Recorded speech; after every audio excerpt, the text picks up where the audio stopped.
Hello guys and welcome back to TNT Madness. Today I'm going to be going to show you guys something that is a lot bigger and a lot less practical and functional than most of the other cannons that I've been doing recently, and essentially what it is it's just a giant Airburst TNT cannon or a super Airburst TNT cannon. So it is pretty much just an extremely blown up version of it that uses some interesting TNT mechanics and Redstone mechanics that allow this thing to work. And it's pretty much just a giant blown up version of the original Airburst TNT cannon I did using the slime blocks back in the day, except this one uses a lot more timing and it uses dispensers just too far off. So if we take a look at this at first glance, as we can see there are 4 dispensers from the main line, and the bottom ones are the ones that fire off the TNT that actually shoots the main TNT into the air. So I've got this little sticky piston thing on the left side, and that is so the TNT can be fired straight away, and that way when it gets shot into the air it can blow up as soon as the other TNT is activated. So what I mean by that is when the pistons pull back and then the TNT gets shot up into the air. And on the other side, the TNT gets activated as soon as the bottom one is deactivated or activated, so it blows up. So that way it can be a projectile and fire off into the distance, God knows where, God knows how, and God knows why.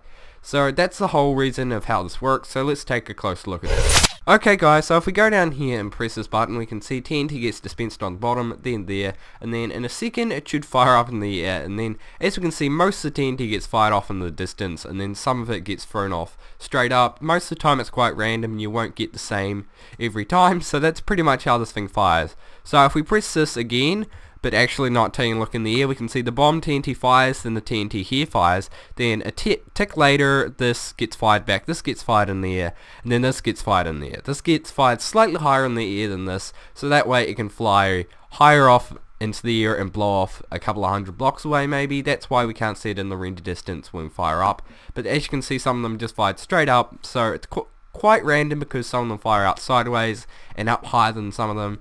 It's actually relatively hard working with TNT to get very precise. Some people can manage to do that and I don't know how. So the whole reason for this cannon is just to show off to your friends something that is just pretty much like a giant firework that can fire off in the distance. If you are in a giant town or something, do not use this. You will blow up someone's base in God knows where, and they will not be happy. And then if you fire it off again, it might hit their neighbor's house. So please do not do that. But anyway, let's take a look at the redstone. Okay guys, so as we can see here, we have just got our main button, and this is pretty much, it does everything because it splits off into 4 directions, and then we got this repair which splits off into 2, and pretty much it's just all about timing. There's nothing really that particularly special. It is just a bunch of timing to make sure that the TNT fires off at the right time, so everything works because there's a lot happening at one time. So the first thing we have down here that activates first is the button activates this redstone on the bottom, which goes through this repeater, which then after 1 tick activates all these dispensers 1 tick after that thing has been pressed. The next thing that activates is, if we go along here, we've got 3 ticks delay here from this repeater that goes into redstone, and then another tick delay, so 4 ticks after the button's pressed, these dispensers get dispensed, so that way these activate 3 ticks before this one does, so that way these can fire slightly higher. If that makes any sense. So after that we have then got these dispensers on the top after 12 ticks dispensing off, and these will just sit down here on this glass here, and they will do nothing until these pistons retract.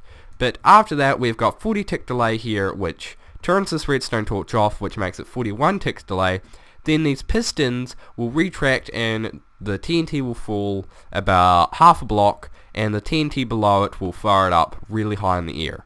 And the final one that activates after those are activated is about a tick later. These ones fire, and as soon as they are dispensed they are shot way up into the air. Okay guys, so that's pretty much this whole thing in detail. Of course I'm not going to be doing a tutorial on it just because it's extremely big and impractical, and the whole point of this is just to show it off. So I'm not going to be doing a tutorial, but if you do want to take a closer look at this, there will be a world download in the description below for you to click, so you can put it up in this floating air world, or you can use MC8 to put in your test world or in a server of some kind.